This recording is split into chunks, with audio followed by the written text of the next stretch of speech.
Boa noite a todos. Jesus nos abençoe com sua paz. Estamos falando sobre Jesus. Estamos agora falando sobre a sua pregação. Vamos ter uma ideia de como Jesus pregava. Ele veio a este mundo para trazer à humanidade a divina mensagem. Que mensagem era? Verdade e amor. Notícia boa para o pessoal que estava muito acostumado a um Deus dominador, impositivo, não é? Então ele trazia a mensagem da verdade e do amor. João Evangelista, no começo do seu evangelho, diz que Jesus foi o Verbo que se fez carne e habitou entre nós. Que imagem linda, não é? Porque havia uma mensagem, uma verdade. Então está representada aí no verbo, porque é o verbo que condensa a ideia. Então Jesus é o verbo divino, a ideia, a mensagem divina que se fez carne, encarnou, habitou entre nós. Jesus afirmava com frequência que ele não era o criador da mensagem, que ele era um porta-voz, ele era um mensageiro. Ele dizia, o meu ensino, quer dizer, aquilo que ele estava ensinando, poderíamos dizer a sua doutrina, a sua palavra, o meu ensino não é meu, mas sim de Deus. Jesus não era assim personalista, ele se sentia como um enviado, um mensageiro do Senhor, não é? O meu ensino não é meu, mas sim de Deus que me enviou. Falo do que vi junto de meu Pai ou dele ouvi. Jesus repetia para nós as leis divinas, o entendimento sobre a vontade de Deus. A semente é a palavra de Deus. Ele comenta, quando está falando da parábola do semeador, que os discípulos não haviam entendido, ele então explica. A semente, que ele dizia que estava lançando a terra, é a palavra de Deus, é a mensagem.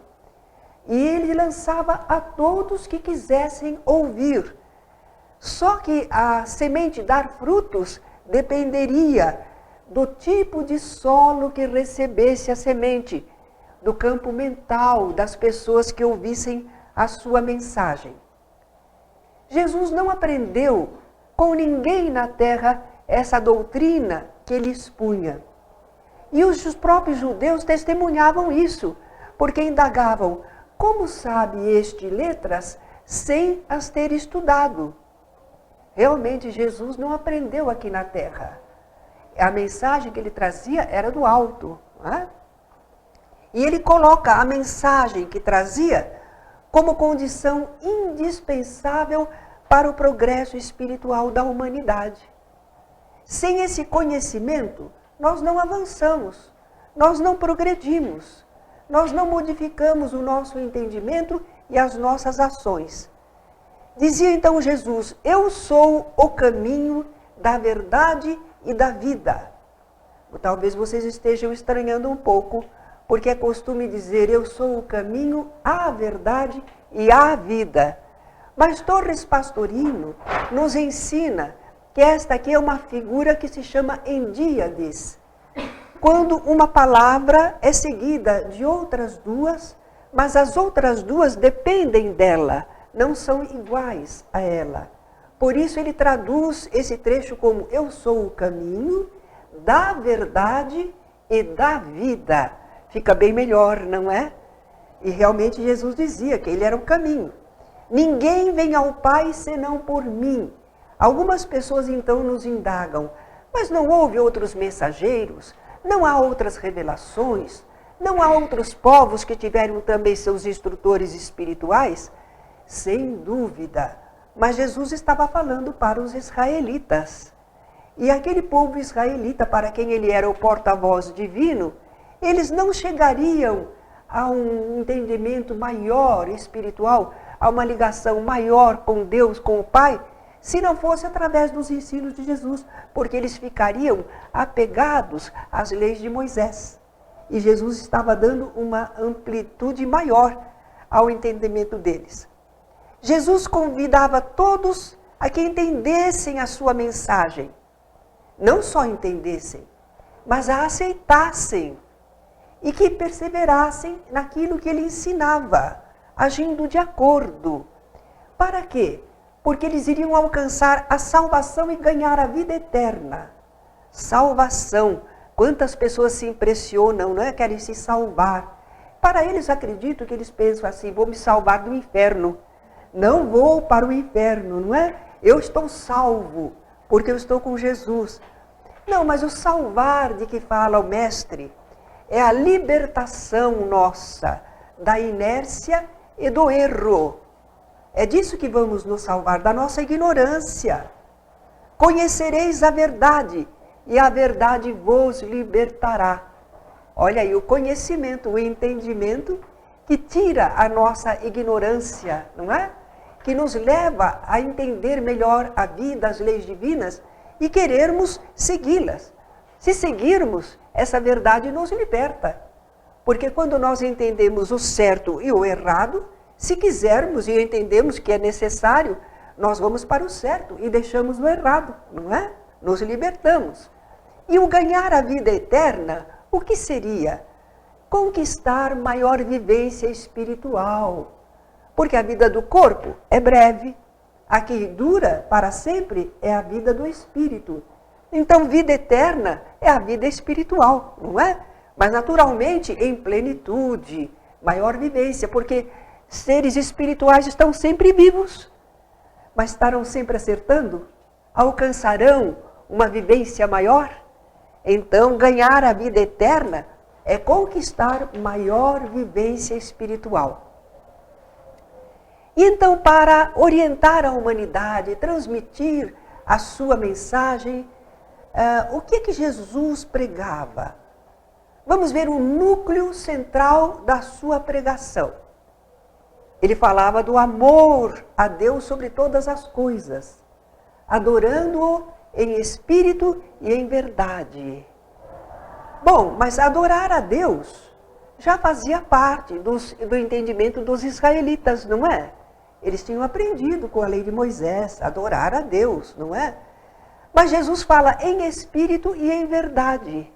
Interessante esta citação, este enfoque. Porque é espiritualmente e sinceramente para valer. Outro item que ele sempre enfocava, o amor ao próximo como a si mesmo. Fazer às criaturas tudo quanto quereis que elas vos façam. Jesus nos sobrecarregou, não. Porque tudo que nós queremos para nós de bom, então nós entendemos que é um bem e devemos fazê-lo aos outros. Olha a medida que nós temos para agir de acordo com o ensinamento de Jesus, não é?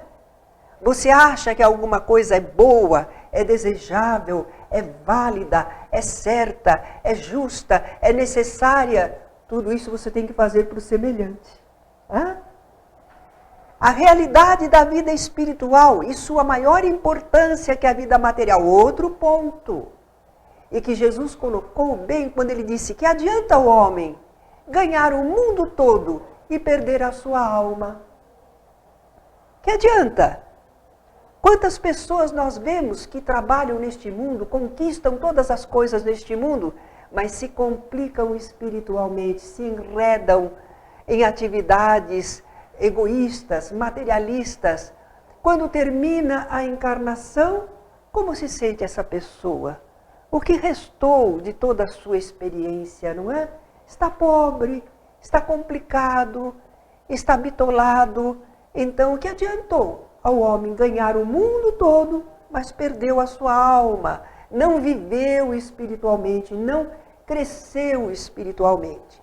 Outro ponto que Jesus enfocava com frequência é a justiça divina. Mas uma justiça divina em harmonia com a infinita misericórdia de Deus. Dizia Jesus, a cada um segundo suas obras. Justiça, não é? Isso é que é justo. A cada um segundo suas obras. Conforme age, assim recebe. Mas acontece que nós ainda não somos tão evoluídos para agirmos sempre bem e recebermos o bem. nós ainda fazemos coisas erradas na nossa ignorância. E aí Jesus dizia, Deus não quer a condenação do pecador, e sim a sua reabilitação. Esta mensagem era um tanto diferente, porque os israelitas estavam acostumados com olho por olho, dente por dente. Mas agora Jesus abre uma porta de misericórdia, não é? Deus não quer a condenação do pecador. Deus não quer condenar quem erra. Deus sabe que nós somos seres ainda em evolução. À luz da doutrina espírita, isso tudo fica muito mais claro, não é? Porque para outras pessoas, sendo a vida uma só, ou acertou ou errou. E se errou, já está condenado. Receba cada um segundo suas obras. Mas nós lemos aqui, e à luz do Espiritismo, nós entendemos. Deus não quer a condenação do pecador. Porque aquilo que nós chamamos pecador, dá uma impressão tão má, né, tão pesada. Diríamos, é a pessoa que se enganou, que ainda não entendeu, ainda está ignorando. Erra por isso, pela sua ignorância, não é? E Deus quer condenar a criatura? Ele sabe que a criatura ainda está em evolução. Não, ele não tem por que condenar a criatura ou maltratá-la. Ele quer que a criatura se reabilite, porque se a criatura se desenvolve, passa a usufruir de felicidades, passa a viver mais adequadamente, produzindo o bem e naturalmente recebendo o bem. Né? Então é uma justiça divina, mas em harmonia com a misericórdia. Antigamente era difícil para nós entendermos isso. Porque justiça é justiça. Se é misericórdia, então não tem justiça. Porque fica com peninha, então tem misericórdia, mas aí não fez justiça. À luz da doutrina espírita, a gente vê como é perfeita. É justo, sim. Deus é perfeitamente justo. Cada um recebe segundo suas obras. Só que ninguém está condenado para sempre. Todas as criaturas podem se reabilitar e passarem a usufruir de estados melhores, fazendo o bem no lugar do mal que fizeram.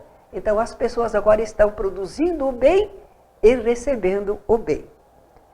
Outro ponto, esse Jesus também realmente enfocava repetidamente, é sobre a fé. Quanto Jesus falou sobre a fé.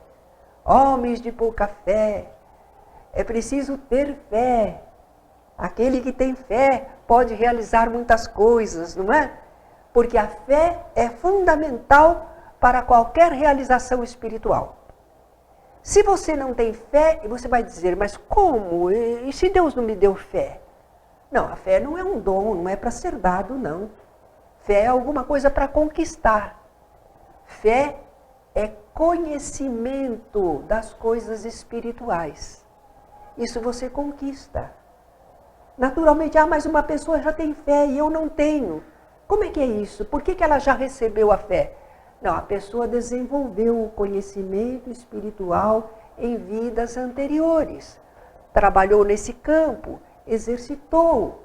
E nós talvez não tenhamos tanto conhecimento quanto ela das coisas espirituais. Então isso não forma sentido para nós. Mas vamos lá, adquirir a fé. Vamos estudar, vamos pesquisar, vamos experimentar. E aí nós teremos convicção de que as leis espirituais funcionam. Se nós tivermos essa verdadeira convicção e se desejarmos sinceramente o bem, aí nós podemos agir com êxito. A fé transporta montanhas. Explicando e aplicando essas verdades básicas, Jesus ensinava certas coisas importantes. Por exemplo, Jesus dizia que nós estamos todos, qualquer pessoa, está em comunicação pessoal direta com o plano espiritual. Mesmo uma pessoa horrível, um criminoso, sim, ele não deixa de ser filho de Deus, ele não deixa de ser um ser espiritual, portanto, pensou, sentiu, estabeleceu ligação diretamente. Não precisa intermediários, não. Quando você acerta, você ligou alguma coisa. Mas pode ser que você erre. Se você conserva um sentimento bondoso para com alguém, você ligou. Ligou aqui na terra, mas ligou também espiritualmente. Se você diz assim, esta pessoa me maltratou, mas eu não vou ficar pensando nisso não, porque isso me faz mal, não é? E depois que adianta? Vamos deixar para lá, ninguém é perfeito mesmo, então eu vou esquecer. Você desliga aqui na terra, mas você desligou espiritualmente também. Quer dizer que o nosso pensamento, o nosso sentimento, a nossa vontade é botãozinho de ligar e desligar. Da energia universal, da vida universal. Pensou, sentiu, quis, ligou. Ligou não só na terra, no plano espiritual. Ou desligamos.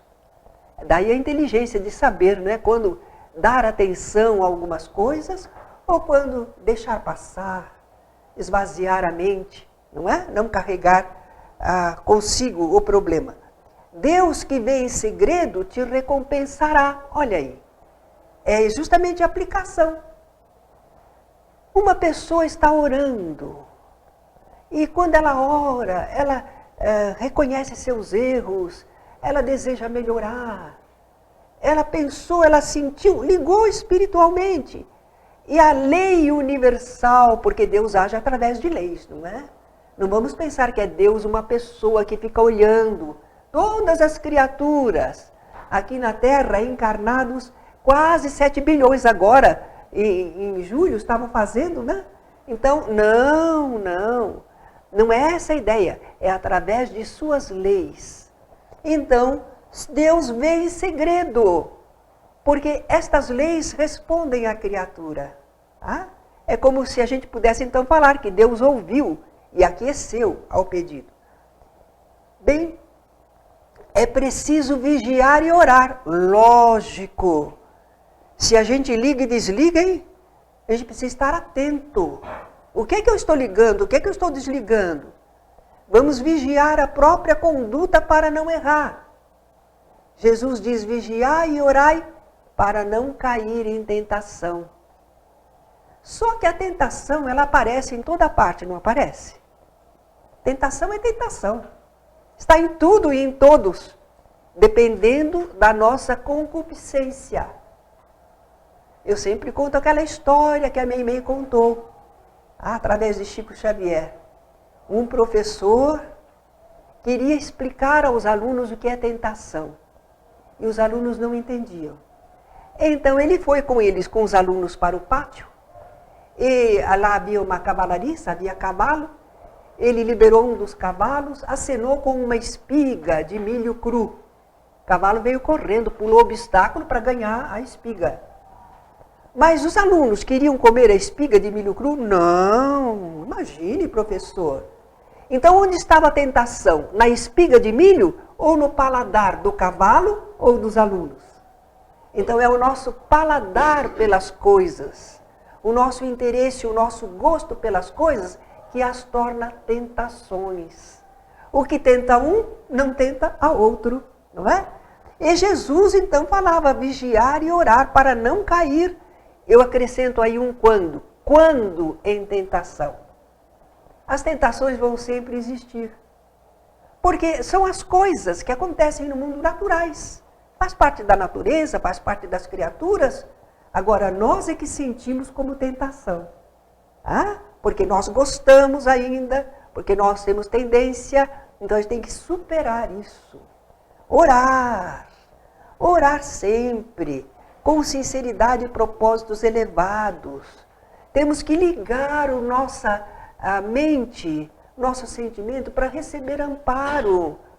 Buscar essas esferas superiores, onde há energias e ondas mentais maravilhosas para nos fortalecer, não é?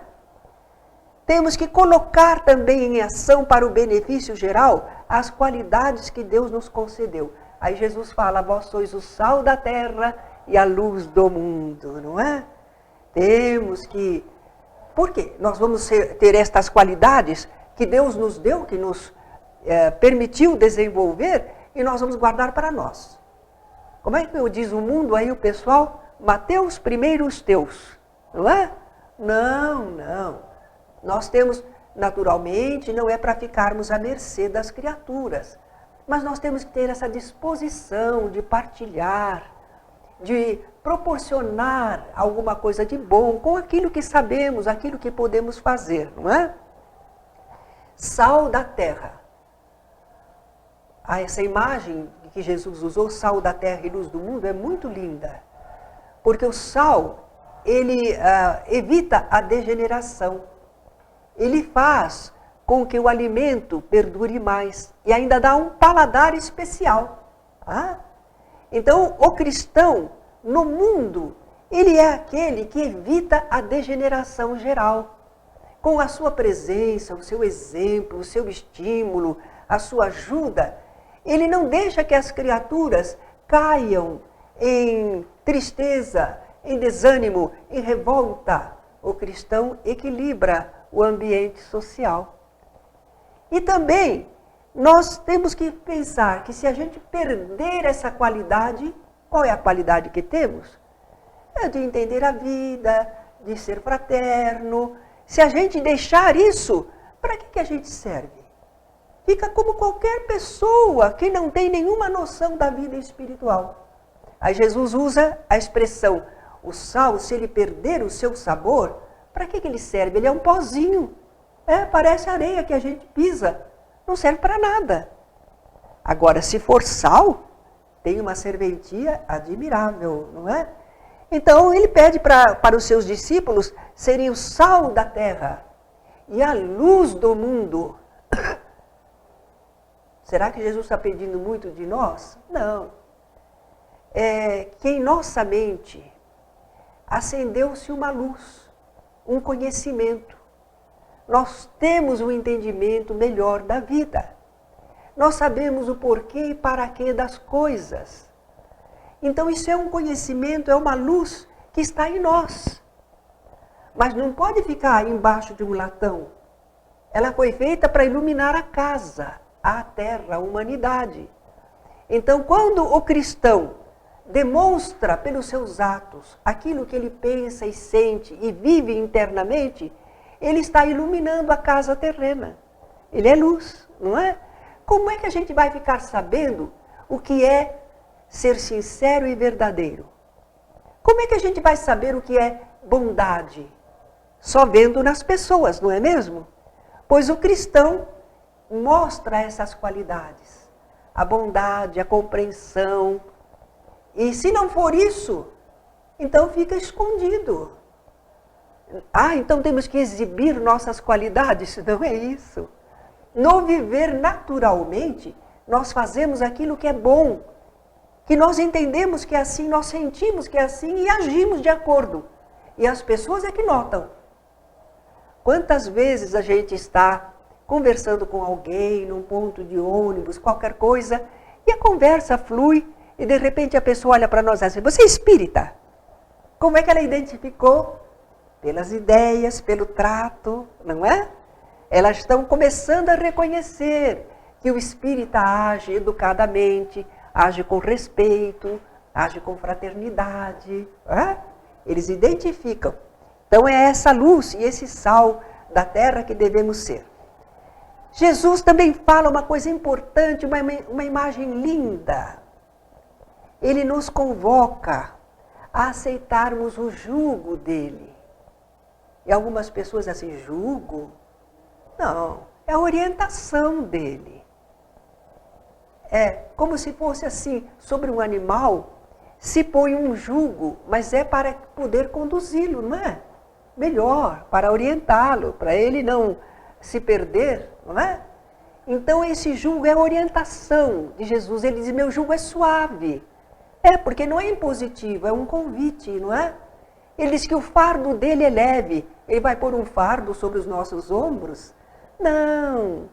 Nós temos já o fardo da vida. Mas se a gente entender a vida segundo o que Jesus orienta, o fardo da vida fica mais leve. Por isso fica leve o fardo da vida, não é? Então, mansuetude e humildade é o necessário para suavizar as nossas dores e lutas. É isso que Jesus chama de jugo suave e fardo leve. Ele nos pede para sermos mansos e humildes. Com mansuetude e humildade, a gente não se revolta, a gente não sofre tantas coisas que outros sofrem, não é? Porque nós estamos mansos, não provocamos certas situações e temos humildade. Nós não julgamos acima de tudo, e eu fui ferido no meu orgulho, no meu amor próprio. Nós não procuramos não ter isso, não é? Então fica mais suave o viver. Dizia Jesus também, devemos perdoar sempre. Perdoar sempre. 70 vezes, 7 vezes, não é? Sempre. Por que precisamos perdoar assim? Para também sermos perdoados. Porque nós não estamos bem diante da lei divina. Nós não acertamos tudo. Nós também erramos, precisamos também de perdão. Então, nós perdoando-nos uns aos outros, nós estamos encontrando também perdão diante de Deus, não é? Quanto mais generosos formos para com os outros, mais receberemos da bondade divina. Jesus nos conclama com uma linguagem, nós falamos assim, né? O nosso modo ocidental, né? Preto no branco. Quanto mais generosos formos para com os outros, mais receberemos da bondade divina. Fica prosaico, não é? Fica frio. Mas olha como Jesus diz. Dai e vos será dado. Medida boa, recalcada, sacudida e transbordante, deitarão em vosso regaço. É mais poético, não é mesmo? Toca mais o coração, o entendimento, não é? Mas talvez que eu esteja falando para uma geração muito nova. Tem aqui alguns que são da velha guarda e vão entender isso. Porque quando a gente ia comprar no armazém gêneros alimentícios, havia uns latões, né? A medida de 1 quilo, ou 1 litro, como eles diziam, né? 2 litros. Então, quando o vendeiro ia colocando, por exemplo, açúcar, a gente dizia assim, sacode, que é para caber bastante. Soca, que é para caber mais, não é? Então veja a expressão que Jesus faz, tão linda. Dai, Ele está nos convidando à generosidade, a sermos generosos no que fizermos, no bem que pudermos fazer. Dai e vos será dado, medida boa, recalcada, sacudida e transbordante, deitarão em vosso regaço. A gente não tem muita confiança nas leis da vida, mas é dando que se recebe mesmo. É aquela generosidade. Quanto mais generosos formos, mais nós receberemos. Só que a pessoa que ainda está meio terra a terra, ela diz assim, vou experimentar. E a pessoa então dá uma esmolinha para alguém, 10 reais. Dei 10 reais.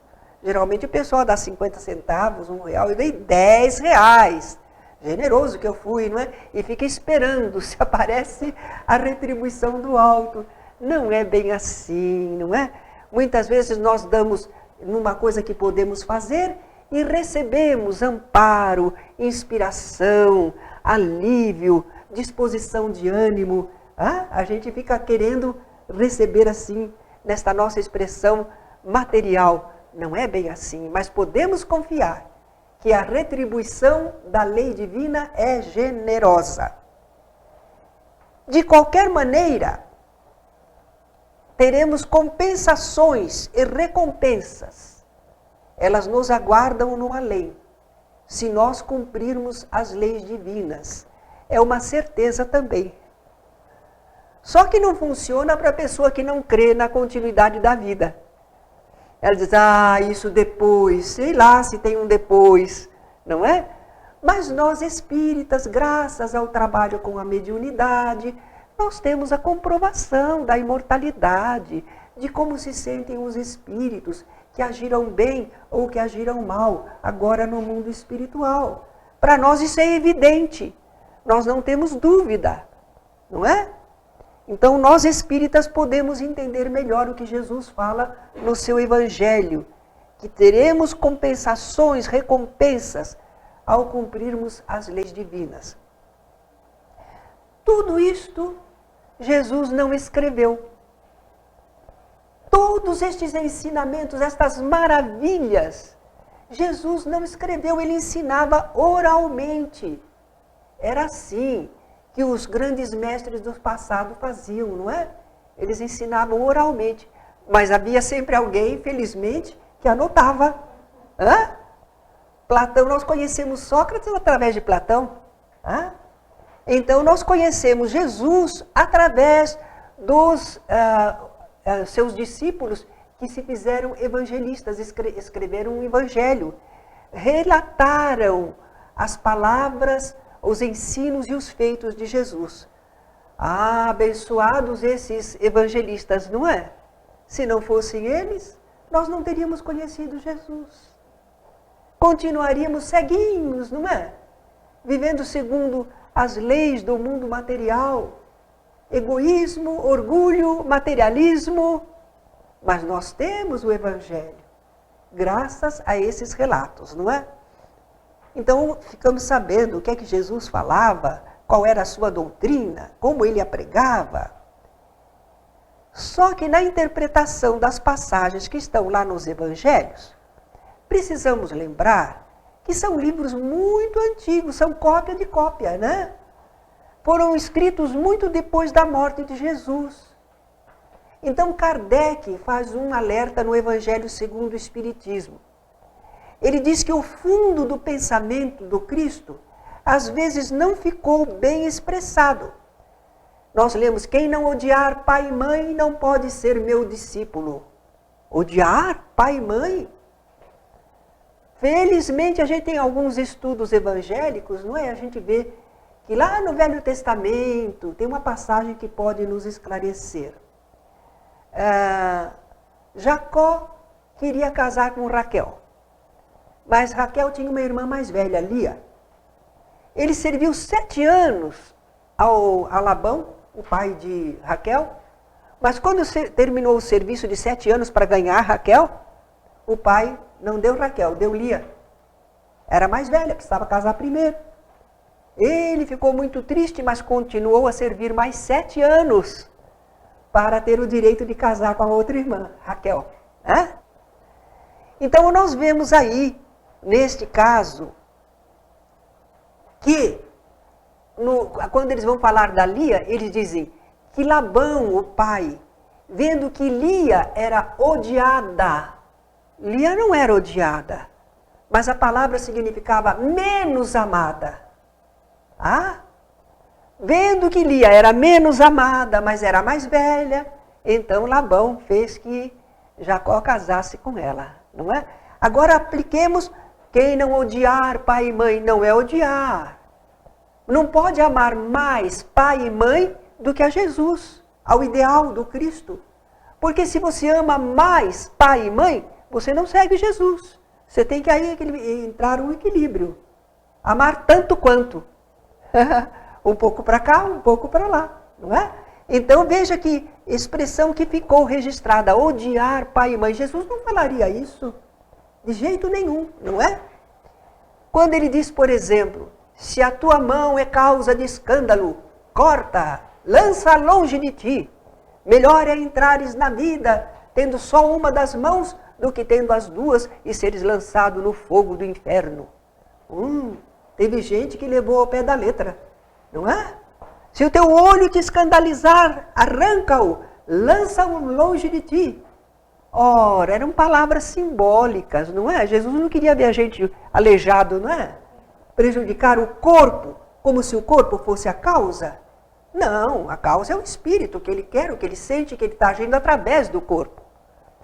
Então, uma imagem bem fácil da gente entender é, você sentiu vontade de dar um tapa em alguém.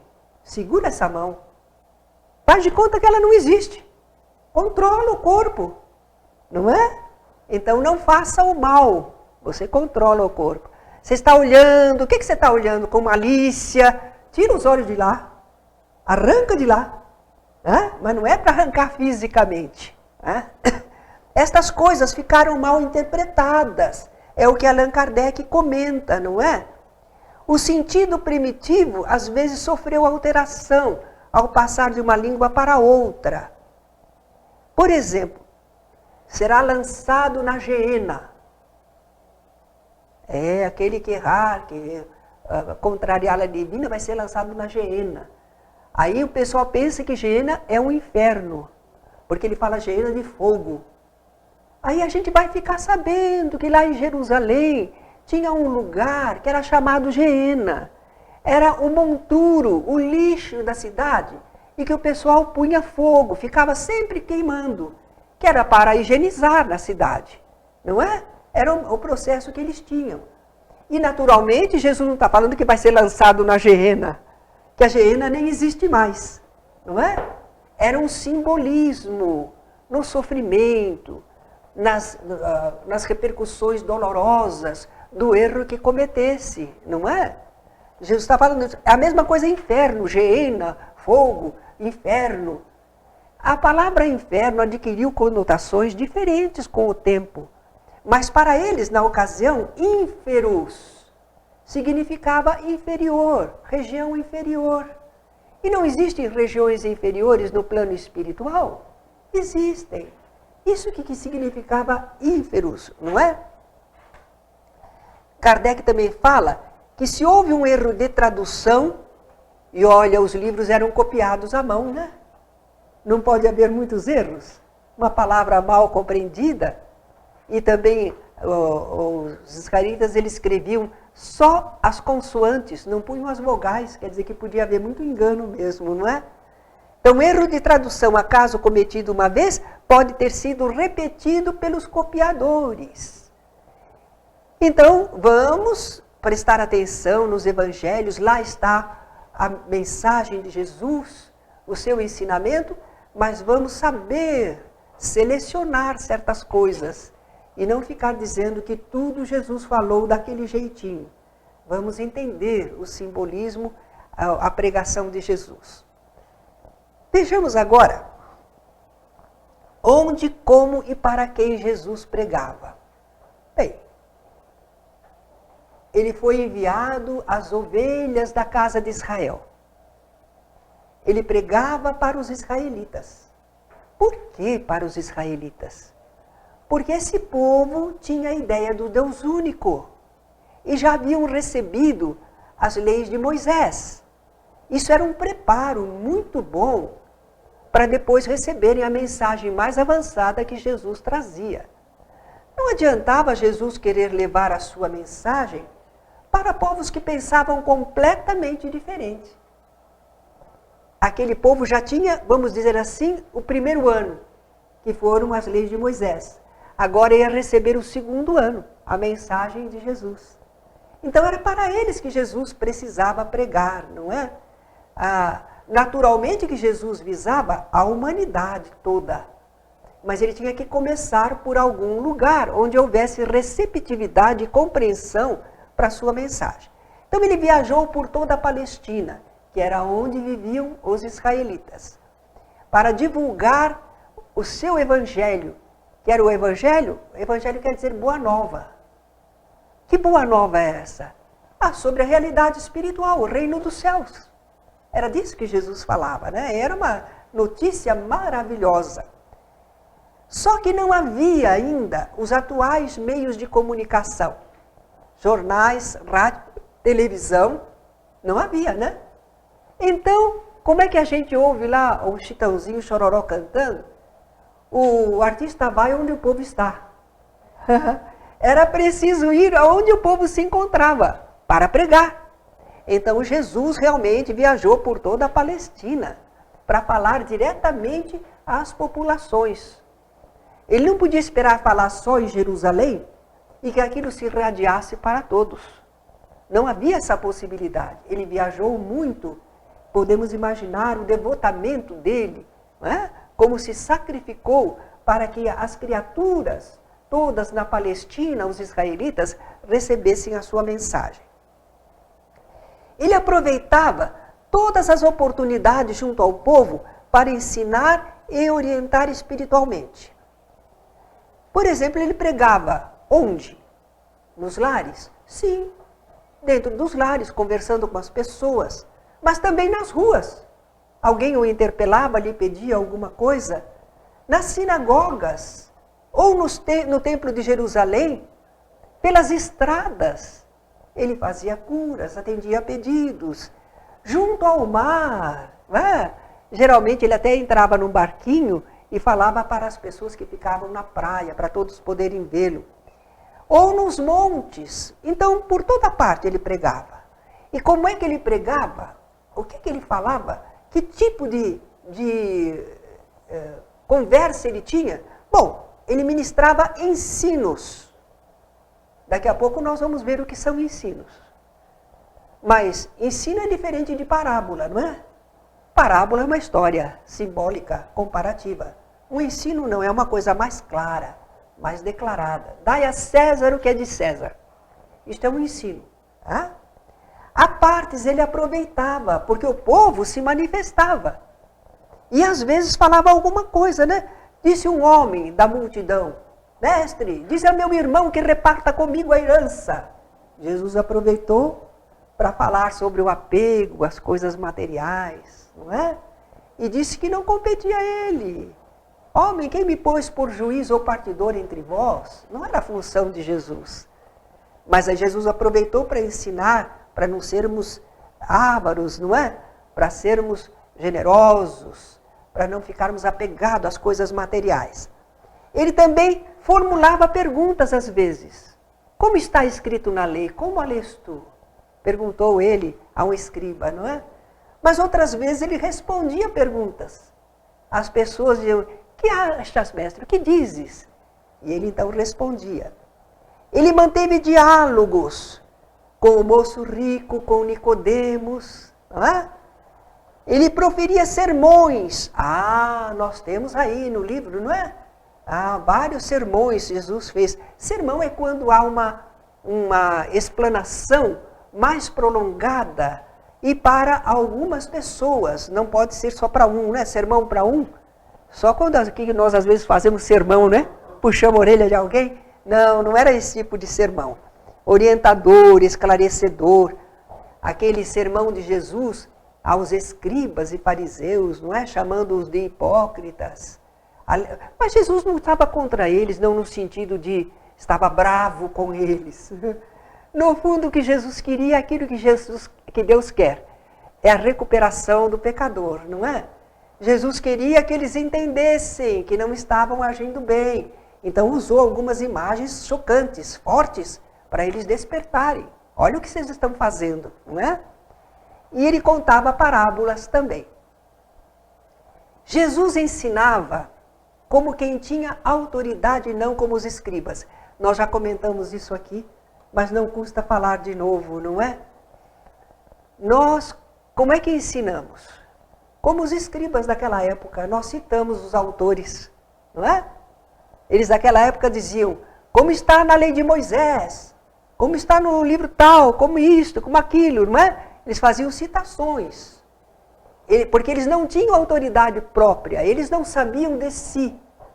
Eles faziam citações, nós também. Dizemos, como André Luiz no livro tal, como através do Chico Xavier recebemos, como diz Allan Kardec, não é? Assim que nós ensinamos. Mas Jesus não. Ele ensinava como quem tinha autoridade, não é? Ouvistes que foi dito, eu porém vos digo. Ele chegava com mensagens. Ele não fazia citação, é por causa de fulano ou de Beltrano. Ele só fazia citação quando era para comparar, que não era como eles pensavam, era de um modo diferente. Tá? Às vezes, Jesus era escutado por grandes assembleias. O Sermão do Monte é famoso, não é? Alguns dizem que Jesus vinha descendo do monte e parou na encosta para que o povo pudesse ouvi-lo e vê-lo, não é? Para que a sua voz pudesse ecoar, chegar a todos. Então ele falou na encosta do monte, uma grande assembleia. Outras vezes, ele falava para alguns discípulos, às vezes para pessoas que o convidavam para alguma refeição, queriam um encontro com ele. Né? Às vezes ele falava até para uma só pessoa, porque aquela pessoa o procurava especialmente, ou ele se encontrava com aquela pessoa. Não foi assim com a mulher samaritana, à beira do poço de Jacó, não é? Se encontrou com ela e dialogou com ela, uma pessoa só, e falou coisas importantes. Se necessário, Jesus produzia fenômenos. Ele não falava só. Ele dava sinais, ele produzia fenômenos, realizava coisas admiráveis. Naturalmente que esses fenômenos estavam evidenciando que ele tinha faculdades espirituais e uma autoridade moral superior. O povo percebia por aqueles fenômenos que Jesus tinha uma autoridade maior. Então os fenômenos, sem dúvida, atraíam o povo. Claro, muitas pessoas foram a procurar Jesus, ouvir Jesus por causa dos fenômenos. Esse homem realizou maravilhas, ele fez isto, ele fez aquilo outro, curou Beltrano. Então as pessoas iam lá para ver. Os fenômenos tinham atraído. Mas aí Jesus aproveitava para ensinar, fazer a sua pregação espiritual, não é? E era esse ensinamento que Jesus proporcionava que edificava espiritualmente aqueles que o ouviam. Não eram os fenômenos. Os fenômenos aliviavam as criaturas, atraíam a multidão, mas o que edificava quem sabia ouvir a ele, entendia a sua mensagem, era o significado. O que significa isso? Então é assim que é a lei divina? Mas é isso, é a nossa situação diante da lei divina? As pessoas se edificavam com esse entendimento. A maior pregação que Jesus fez, qual será? Onde vamos encontrar? Foi o seu exemplo de todos os momentos. A gente acompanha a leitura, conhecendo a vida de Jesus, e a gente vê que na sua vivência, cada momento nós estamos aprendendo com ele. O que dizer, como fazer, diante desta pessoa, daquela outra, de uma dificuldade. Quando Jesus ora, quando Jesus diz, vai e não peques mais, para que não te suceda algo pior.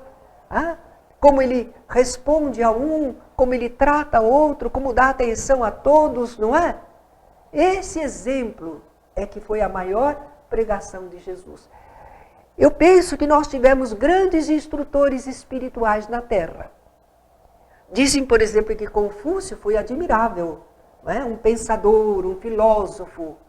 Mas que exemplos nos ficaram de Confúcio? Ficaram só os ensinos, mas não a vivência. E Jesus não só ensinou, ele viveu o que ele pregou. Nós temos no Livro dos Espíritos, a questão 625, Kardec perguntando qual o tipo mais perfeito que Deus tem oferecido ao homem para lhe servir de guia e modelo. Qual foi a resposta dos Espíritos? Vede Jesus. É o modelo maior, não é? É perfeito. Não há condições de nós vermos perfeição maior. Nós tivemos grandes criaturas. Francisco de Assis, eu acabei de assistir o filme Irmão Sol e Irmã Lua outra vez, e aproveitei até melhor o filme. Mas vejam bem, ele foi maravilhoso, esplendoroso, deu aquele exemplo de humildade, de desprendimento, mas ele não tem ensinos grandiosos como Jesus. Ele viveu e demonstrou na sua vida alguma coisa de bom, um ângulo, que é o desprendimento das coisas materiais, não é? Mas Jesus é uma riqueza de conhecimento, de ensinamento e vivência de todos. Eu acredito que dá tempo de nós lembrarmos, por exemplo, Jesus disse, se alguém te bater numa face, oferece-lhe também a outra. E ele exemplificou isso, porque quando ele está sendo julgado, no pátio do sumo sacerdote, e ele responde desassombradamente, naturalmente, mas um servo do sumo sacerdote acha que Jesus está sendo desrespeitoso e dá uma bofetada em Jesus. Jesus se volta para ele e diz assim: se eu falei mal, explica no que é que eu falei mal. E se eu não falei mal, por que você me bate? Jesus mostrou outra face para o homem. A outra face da questão, da situação, do problema, que o homem não estava percebendo. O homem só viu uma coisa.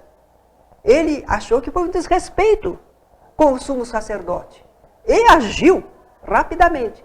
E Jesus, então, não reage violentamente, mas mostra uma outra situação que o homem não estava percebendo. Não é? Olha a sua atitude, será que está certa? Então, nós vemos que estes exemplos são maravilhosos em Jesus. Ele falou tanto de oração, mas bem que ele deu exemplo. Ele é visto, encontrado muitas vezes orando. Ele ia para um lugar mais calmo e se punha em oração.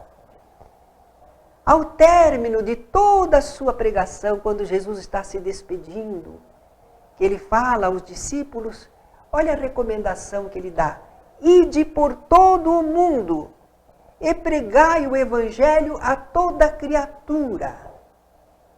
Jesus pediu isso aos seus apóstolos, aos seus discípulos de então.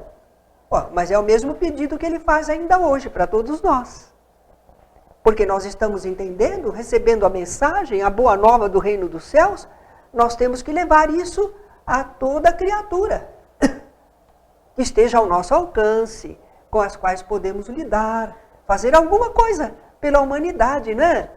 A humanidade precisa desse conhecimento, dessa luz, porque senão a humanidade fica em trevas. As pessoas vão continuar vivendo segundo o que aprenderam e não recebem a mensagem sublime de Jesus. É preciso pregar, só que não é pregar apenas falando, não é? E produzindo fenômenos, se pudermos, porque às vezes somos médiums, não é? Mas principalmente nós vamos pregar o evangelho a toda criatura, a todo dia, todo instante, com o exemplo da nossa vida. Uma vida cristã, uma vida digna, uma vida correta, uma vida bondosa, não é? Assim que nós daremos atendimento ao pedido de Jesus, para ir por toda parte e pregar o evangelho. Bem, eu falei que nós íamos comentar os ensinos de Jesus. Que eram os ensinos de Jesus? A gente sabe que nós temos a parábola, nós temos os sermões, mas temos os ensinos. Os ensinos são aquelas informações ou instruções espirituais que Jesus ministrava às pessoas que estavam ouvindo. Às vezes ele fazia isso espontaneamente, ninguém tinha perguntado nada. Outras vezes é porque aconteceu algo que ensejava Jesus dar um ensinamento. O livro de Kai Bar-Schutel se chama Parábolas e Ensinos de Jesus. Parábolas eram as histórias comparativas e ensinos eram essas afirmações, não é? Um exemplo de ensino: a seara e os trabalhadores. Percorria Jesus todas as cidades e povoados, ensinando nas sinagogas, pregando o evangelho do reino e curando toda sorte de doenças e enfermidades. Vendo ele as multidões, compadeceu-se delas, porque estavam aflitas e errantes como ovelhas que não têm pastor. A Joana encontrou ali uma imagem das ovelhinhas sem pastor. Só que aquelas ali ainda estão muito bem. Estão ainda unidas, mas as ovelhas que não têm pastor, a ovelha é um bichinho engraçado, curioso, parece que não é muito inteligente, ele é atraído pelo apetite. Lá vai ela, para cá, para lá, daí a pouco ela está extraviada, ela nem sabe como voltar. Ela passa por perigos. Então, quando Jesus pôs essa imagem, estavam aflitas e errantes como ovelhas que não têm pastor, a gente está vendo a humanidade. A humanidade está aflita e vai para cá, para lá. Ela não sabe onde encontrar segurança, compreensão. Eles estão aflitos e errantes porque falta liderança espiritual. É ou não é? Falta orientação de conduta, de entendimento, não é? É a situação do povo ainda hoje. Nessa ocasião, Jesus disse aos discípulos: a seara, na verdade, é grande. De que seara ele estava falando? Seara vamos dizer, trigo, de cevada? Não! Jesus está falando da seara das almas, os seres humanos. São um campo de trabalho, são um campo de produção, não é? Então a seara das almas são as pessoas. A seara é grande. Nossa, atualmente são 7 bilhões, né? Mas poucos os trabalhadores. Quem são os trabalhadores? As pessoas que sabem lidar com as almas. E que queiram fazer isso, porque tem gente que sabe, mas não quer. Hã? Então, quem saiba lidar com as almas tem a mensagem e procura fazer o serviço. Se a seara é grande e os poucos os trabalhadores, aconselha Jesus: rogai, pois, ao Senhor da seara. Quem é o Senhor da seara? É Deus, o Criador. Né? Que mande trabalhadores para a sua seara. É como nós, né? Senhor, né? Manda para nós, estamos precisando aí de expoentes, estamos precisando de luminares, de criaturas que ajudem a humanidade a progredir, que organizem a vida social. No campo da religião, né? Nós rogamos a Deus. Mas, depois de dizer a eles: rogai ao Senhor da seara que mande trabalhadores para a sua seara, Jesus chamou 12 dos discípulos. Ele tinha muitos discípulos, mas ele chamou 12 e os fez apóstolos. Quer dizer, designou-os para levarem a mensagem. Não só ele, mas 12, levando a mensagem por toda parte. E com isso nós aprendemos, disso que Jesus fez e falou, nós aprendemos que nós vamos rogar a Deus: Senhor, tem misericórdia da humanidade, não é? Manda esses grandes espíritos reencarnarem entre nós e ajudarem a organizar a humanidade, melhorar, exemplificar. Mas enquanto isso, nós vamos trabalhar e agir com o que temos e podemos. Somos nós mesmos, não é? Vamos partilhar com os companheiros o trabalho e vamos seguir em frente. Houve uma outra situação muito bonita que algumas pessoas usam quando às vezes a gente tem palestras, trabalhos na casa e ficam os pais com crianças e a criança grita, brinca, fala, corre pelo salão e a gente não deixa. E pede para os pais que tomem cuidado, não é? E os pais assim: Jesus falou, deixai vir a mim os pequeninos. Espera lá. Jesus estava na rua no momento que ele falou isso. Ele não estava fazendo um sermão, não é? Estava convivendo com as pessoas. É diferente a situação de uma aula, de uma tarefa que requer público apropriado. O erro é as pessoas quererem que a criança fique quieta num ambiente que é de 1 hora, que ela nem entende, não é? Então, essas pessoas é que estão erradas. E qual é o problema? É que nem elas aproveitam a mãe ou o pai, porque ficam em volta da criança. Ficam divididos, não aproveitam. Mas também não deixam aproveitar quem está por perto. Que as pessoas ficam incomodadas, ficam atrapalhando, né? Então a gente tem que às vezes usar de organização correta em benefício de quem pode aproveitar. Para as crianças existe a evangelização da infância, a educação da infância, aulinhas apropriadas para elas. A Casa Espírita está acolhendo as crianças também. Existe reunião que faz alívio para as crianças que estão sofrendo perturbação espiritual. A criança tem seu lugar na Casa Espírita, mas não é o lugar dela numa palestra, não é? Ou num estudo, numa situação em que a criança não entende e começa a agir de modo a perturbar. Então, vejamos essa passagem. Jesus estava andando pela rua num certo momento e trouxeram a ele algumas crianças para que lhes impusesse as mãos e orasse. Era costume do pessoal, como quem pede a bênção. Ora, Jesus era um rabi, um mestre espiritual. Os pais queriam que suas criancinhas recebessem a bênção daquele rabi, não é? Então Jesus impunha as mãos e orava pela criança. Mas os discípulos repreendiam as pessoas. Não é? Estão incomodando o mestre. Aí Jesus chamou para junto de si as crianças e disse aos seus discípulos: deixai vir a mim os pequeninos e não os embaraceis, porque dos tais é o reino dos céus. O reino dos céus é das criancinhas. Tem criancinha brava, não tem? Tem criancinha caprichosa, invejosa. Tem ou não tem? Porque criança é um espírito reencarnado. O corpo é novo. Tem a inocência própria da infância. Mas ela é um espírito. Há criancinhas ótimas, boazinhas, fraternas. E tem criancinha egoísta, que é uma coisa. Se avança até no dos outros. Né? Então, o dos tais é o reino dos céus. Nós vamos compreender quando Jesus vai dizer mais adiante.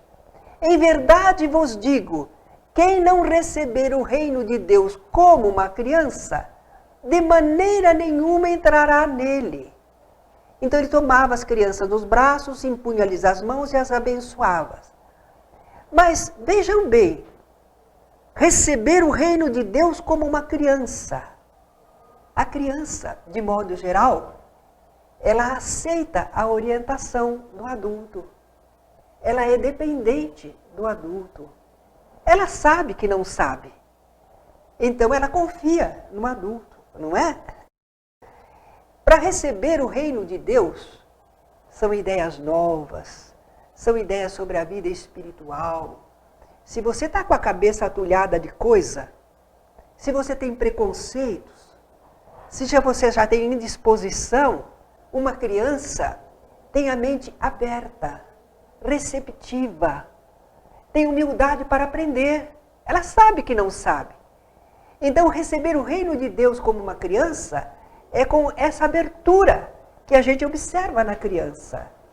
Temos que estar prontos para dizer como é.